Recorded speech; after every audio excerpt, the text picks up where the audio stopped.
I am Elizabeth Smart. Perhaps you remember my story. Wanita ini bernama Elizabeth Smart. Jadi di film ini, Elizabeth Smart, selaku korban asli dijadikan sebagai naratornya. Dia sendiri terlibat dalam produksi dan pembuatan film, serta membantu meninjau naskah untuk memastikan bahwa ceritanya benar-benar faktual.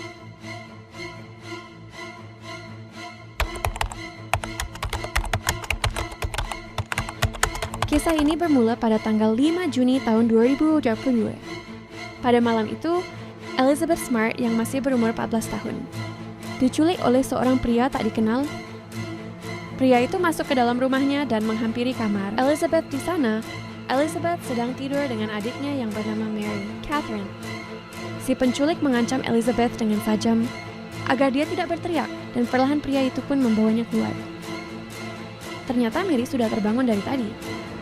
Namun dia pura-pura tetap tidur karena khawatir dengan keselamatan kakaknya jika sampai dia berteriak. Let's go. Help me, please! Sesampainya di tepi jalan, Elizabeth yang melihat mobil polisi, ia pun mencoba untuk berteriak. Akan tetapi, teriakannya itu dihentikan oleh pria tersebut. Ia mengancam akan menghabisi sang adik jika sampai mengacaukannya. Kemudian mereka terus berjalan masuk ke dalam hutan. Setelah menempuh perjalanan yang cukup jauh, akhirnya mereka pun sampai di sebuah tenda perkemahan di tengah hutan. Di sana, Elizabeth disambut oleh seorang wanita bernama Wanda, yang merupakan istri dari pria tersebut. Wanda membawanya masuk ke dalam tenda dan menyuruhnya untuk melepaskan seluruh pakaian yang ia gunakan. Elizabeth juga diperintahkan untuk memakai jubah berwarna putih, seperti yang ia gunakan. Elizabeth awalnya sempat menolak untuk membuka CD-nya. Akan tetapi, dia terus dipaksa untuk membukanya. Take off your underwear.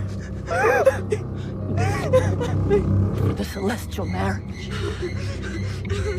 Setelah itu, Wanda pun pergi keluar dari tenda.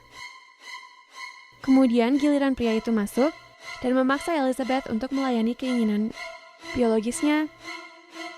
Ia berkata jika Elizabeth sudah disegel di dunia dan di akhirat, hanya untuk dirinya, mereka sudah ditakdirkan untuk menikah malam ini. Namun Elizabeth menolaknya. Elizabeth pun berkata bahwa dirinya masih kecil, bahkan belum menstruasi. Akan tetapi sang penculik tak peduli. Ia tetap memaksanya, dan Elizabeth pun tak bisa berbuat apa-apa. Just take your mouth and then I'll... No! For God. No! Do you want it to stop? So did I. To protect myself, I rolled onto my stomach. I remember thinking, maybe it would be better if I was dead. Keesokan harinya, Elizabeth terbangun dan mendapati dirinya telah diikat menggunakan kawat yang digembok. Elizabeth pun berusaha untuk membuka gembok itu pakai peniti yang masih tertempel di baju miliknya. Namun semua itu sia-sia. Dia tidak bisa membukanya. Peniti itu mengingatkannya pada sang ibu yang selalu mencintainya. Di luar sana, pria itu berdoa bersama istrinya. Mereka berkata kalau Elizabeth beruntung karena si pemilik mengklaim bahwa dirinya adalah utusan yang telah menyelamatkannya dari dunia ini. Di sini Elizabeth baru menyadari kalau pria itu adalah seseorang yang pernah diberi uang oleh ibunya. Tidak hanya itu, pria itu juga pernah diberikan pekerjaan oleh ayahnya Elizabeth. Pria itu bernama David Mitchell, alias Immanuel, yang merupakan seorang tunawisma yang tinggal di dalam hutan bersama istrinya. Elizabeth pun bertanya, "Kenapa kamu tega melakukan ini padaku? Padahal sebelumnya orang tuaku telah membantumu." Immanuel pun menjawab kalau dirinya mendapat perintah langsung dari Tuhan untuk melakukan ini semua. Dari sini bisa disimpulkan bahwa si Immanuel ini adalah orang stres. Apa yang ia lakukan selalu mengatasnamakan agama.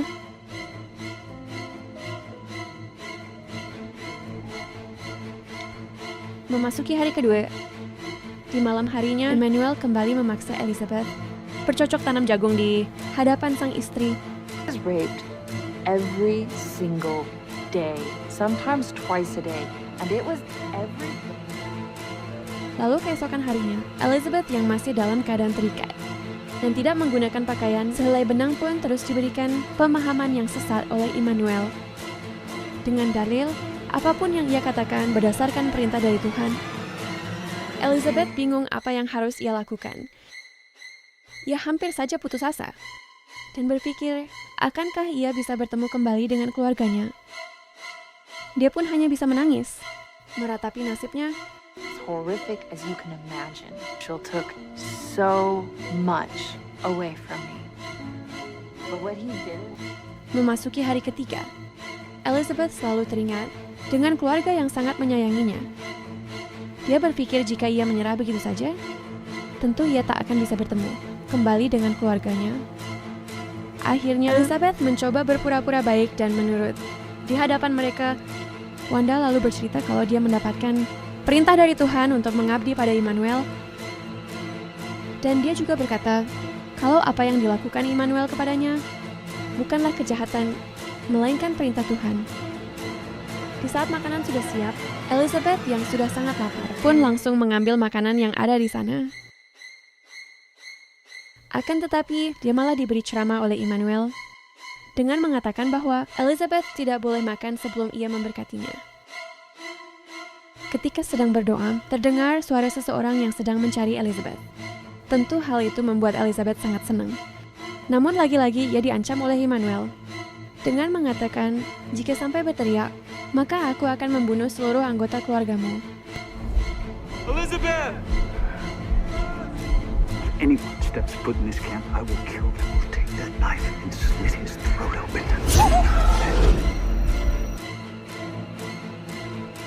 Di hari keempat, Elizabeth terlihat linglung. Dia mulai merasa pesimis dengan apa yang ia alami.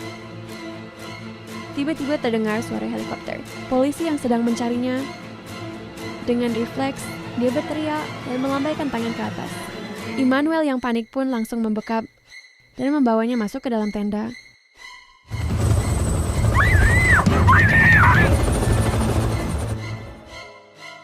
Waktu pun terus berlalu. Di hari-hari berikutnya, Elizabeth hanya bisa pasrah dan menuruti perintah dari mereka. Elizabeth selalu mengingat momen-momen di mana dia merasa bahagia dan dicintai oleh keluarganya. Immanuel yang melihat Elizabeth yang sedang langsung membentaknya. Lagi-lagi dia mengancam akan menghabisi semua anggota keluarganya. Jika Elizabeth masih kepikiran tentang mereka, Elizabeth khawatir jika ancaman Immanuel menjadi kenyataan. Dia lalu meminta maaf dan berjanji akan melakukan apapun yang diinginkannya. Hal itu pun langsung dijadikan kesempatan oleh Immanuel untuk bercocok tanam dengan Elizabeth. Kill them if you forget again. All right, they are not your family anymore. Setelah selesai bercocok tanam, Immanuel pun keluar dari tenda. Di sana ia mendapati Wanda yang cemburu dengan aksi mereka. Karena semenjak kehadiran Elizabeth, dia tidak pernah lagi diberikan jatah. Night and day. Dirasa Elizabeth sudah menurut, Immanuel membuka gembok Elizabeth. Lalu dia mengajaknya mengambil air di sungai karena stok minuman mereka telah habis.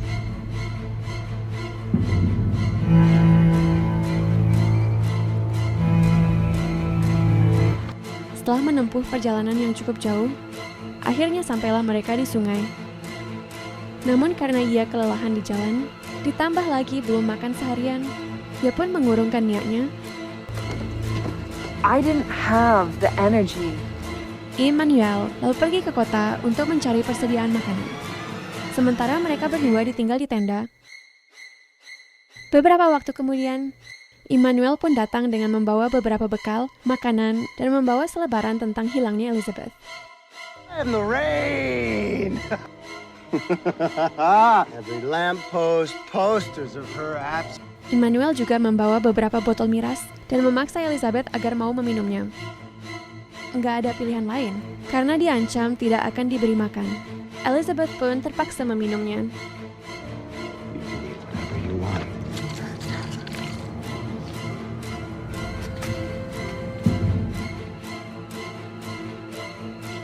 Keesokan harinya, Elizabeth yang sedang melamun, dia sengaja menyebut nama Olivia, yakni sepupunya. Tentu hal itu membuat Immanuel sangat marah. Karena sebelumnya, dia melarang keras Elizabeth untuk mengingat-ingat kembali keluarganya. Tidak lama kemudian, Immanuel mengatakan jika dirinya mendapatkan wahyu dari Tuhan untuk menculik Olivia.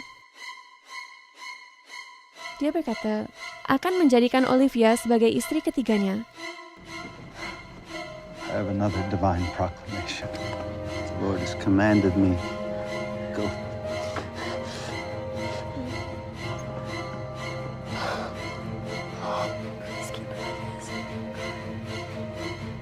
Elizabeth tentu menyesal telah menyebut nama sepupunya. Dia sangat khawatir, karena apa yang terjadi padanya jangan sampai terjadi pada sepupunya. Elizabeth tak henti-hentinya berdoa sepanjang malam demi keselamatan Olivia. Sementara Immanuel sendiri sedang melancarkan aksinya. What happened? Olivia to be mine. Keesokan harinya, Immanuel kembali tanpa membawa Olivia. Dia bercerita, saat akan menculiknya, dia tidak sengaja menjatuhkan vas bunga, yang mengakibatkan semua orang terbangun. Dia pun segera berlari dari rumah Olivia. Karena ketahuan, lagi dan lagi, Immanuel menyalahgunakan agamanya dengan berkata, jika Tuhan telah merubah perintahnya untuk memberi istri Olivia. Kemudian di malam hari, saat suami istri itu sedang mabuk berat, Elizabeth mencoba untuk kabur. Go.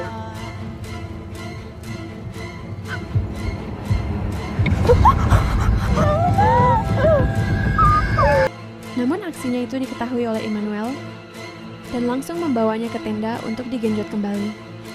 I break his rules and someone gets escaped. I had to play by his rules. Hari-hari pun terus berlalu. Immanuel dan Wanda sering terlibat pertengkaran. Karena Immanuel sering pulang tanpa membawa makanan, sedangkan mereka terkadang tidak makan seharian, dan hanya menunggu Immanuel datang membawakan makanan. It is out there! How often is she going to the city? How are you now?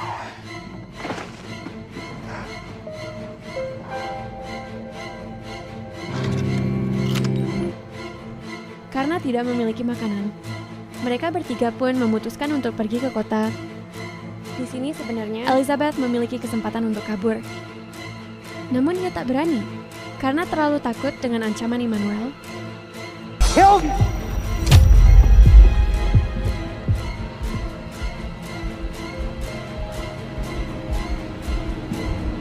Sesampainya di supermarket, Immanuel mulai melancarkan aksinya. Dengan mencuri beberapa makanan, pria penjaga supermarket itu sebenarnya mengetahui aksi Immanuel, tapi bukannya melaporkan pada polisi. Dia malah mengundang mereka bertiga datang ke sebuah pesta malam nanti.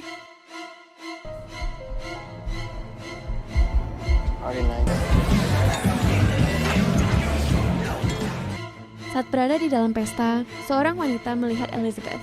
Seperti dalam tekanan, dia pun menawarkan bantuan padanya. Namun Wanda menarik Elizabeth dan mengajak Immanuel yang sedang merayu wanita untuk segera pergi dari sana. Di hari ke-92, Immanuel mengajak mereka ke perpustakaan. Di sana, orang-orang memandangi mereka dengan tatapan yang aneh. Dan saat Immanuel merencanakan kepindahan mereka dengan melihat sebuah... Tiba-tiba datang seorang detektif menghampiri mereka. Detektif itu meminta izin untuk membuka cadarnya Elizabeth, tapi dengan alasan kalau Elizabeth itu adalah anaknya. Ia telah disucikan dan tidak boleh ada satupun orang yang melihatnya. Elizabeth hanya bisa terdiam karena terbayang-bayang dengan ancaman Immanuel. Immanuel menambahkan kalau agamanya tidak mengizinkannya. Just allow me to lift the veil and let her see her face. I'm sorry. I hope. Thank you for your time. Setelah lama berdebat, akhirnya sang detektif pun menghargai keputusannya dan pergi dari sana. Memasuki hari ke-97, mereka menaiki bis untuk pindah ke California. Semakin pupuslah harapan Elizabeth untuk bertemu kembali dengan keluarganya. Semakin jauh ia berada, semakin banyak juga orang yang tidak mengenalinya. Kemudian mereka mendirikan tenda di kaki Bukit Santiago, California. Namun keadaan di sana tidak jauh berbeda di tempat sebelumnya. Justru ini lebih parah lagi karena tanah yang gersang, yang membuat mereka kesulitan untuk mendapatkan air dan juga makanan. Lalu mereka pergi ke kota di malam Natal, hanya untuk mendapatkan belas kasihan orang lain yang memberinya makanan. Di hari ke-52, ada seorang pria datang menuju tenda mereka. Sementara di balik tenda, Immanuel sudah bersiap akan membunuhnya jika Elizabeth berteriak meminta bantuan. Pria itu terus memanggil-manggil, namun karena tidak ada jawaban, dia pergi dari sana. Memasuki hari ke-184 merasa tempat itu sudah tidak aman. Immanuel memutuskan untuk pindah dari sana dan pergi jauh masuk ke dalam hutan. Di sini Wanda terlihat marah-marah melihat Immanuel yang hanya duduk santai sambil mabuk-mabuk, sedangkan stok makanan mereka telah habis. Wanda pun mengancam akan bundir jika dia tidak segera mencari makanan. Dan mau tak mau, Immanuel pun pergi ke kota untuk mencarinya. It is my turn to talk. I'm going to town. And I don't know when I'll be back. Hingga memasuki hari ke-186.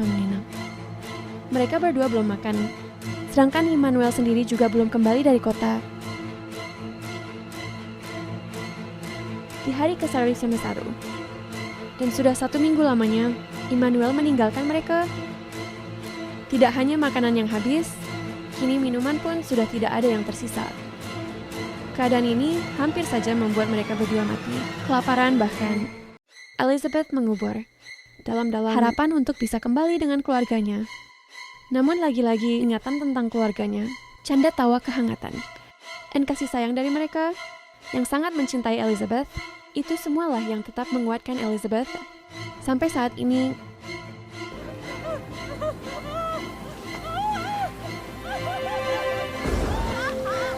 It rained in California. Pada suatu malam, sebuah keajaiban datang.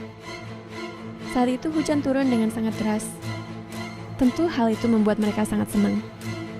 Setidaknya mereka bisa minum dan menambah tenaga. Dan Elizabeth pun meyakini bahwa turunnya hujan merupakan sebuah petunjuk dari Tuhan. Keesokan harinya, tiba-tiba Immanuel pun kembali dari kota. Dia berkata kalau polisi menangkapnya karena kedapatan mencuri, dan dia sempat dipenjara selama 7 hari. Singkat cerita, 9 bulan pun telah berlalu. Hari itu Immanuel mengatakan kalau ia mendapat perintah dari Tuhan untuk pindah ke tempat baru yang lebih jauh dari sana. Kini Elizabeth pun paham kalau itu semua adalah agama yang dibuat oleh Immanuel sendiri. Maka dari itu, dia mulai mengikuti alurnya. Elizabeth mencoba membujuk Immanuel dan berkata, alangkah baiknya kalau mereka pindah ke tempat awal, yaitu tempat di mana Elizabeth diculik, dengan alasan bahwa di sana lebih mudah mendapatkan makanan dan tentunya Tuhan lebih setuju jika kita pindah ke sana. Wanda juga membantu Elizabeth untuk meyakinkan Immanuel, dan alhasil Immanuel pun setuju. Dengan syarat mereka harus mengganti pakaian dan melakukan penyamaran.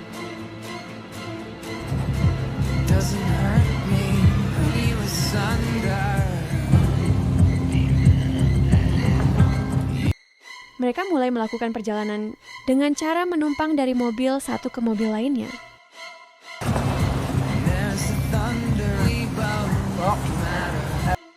Di hari kedua autumn flu dan sampailah mereka di lokasi tujuan. Sebelum memasuki hutan, mereka mampir ke pusat perbelanjaan untuk mencari makanan dan pakaian.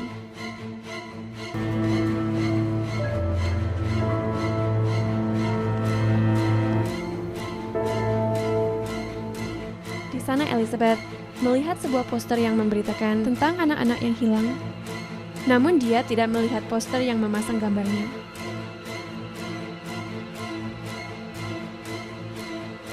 Immanuel mengatakan jika mereka telah melupakanmu, dan mulai saat ini kamu menjadi milikku selamanya. Setelah itu mereka pergi keluar dan secara tiba-tiba datang mobil polisi menghampiri mereka. You need to stop. What's your name? Awalnya Elizabeth ragu untuk menjawab, tapi karena polisi itu terus meyakinkannya, akhirnya Elizabeth mempunyai keberanian untuk mengatakan kalau dia adalah Elizabeth. Your name Elizabeth Smart. It's okay. Nothing's gonna hurt. I am Elizabeth Smart. Sementara itu, Immanuel dan Wanda berhasil diamankan oleh para polisi. Seakan sebuah mimpi, Elizabeth masih belum percaya jika dia telah bebas dari sang penculik. Elizabeth.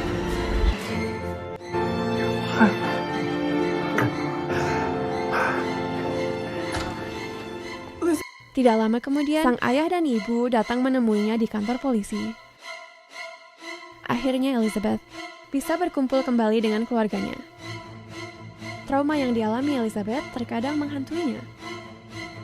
Namun dia mampu melawan semua itu berkat dukungan keluarga dan orang-orang terdekat atas apa yang telah dilakukannya pada tanggal 02/03/2003. Brian David Michelle alias Immanuel dijatuhi hukuman penjara 2 kali seumur hidup tanpa pembebasan bersyarat, dan untuk Wanda dijatuhi hukuman selama 15 tahun penjara.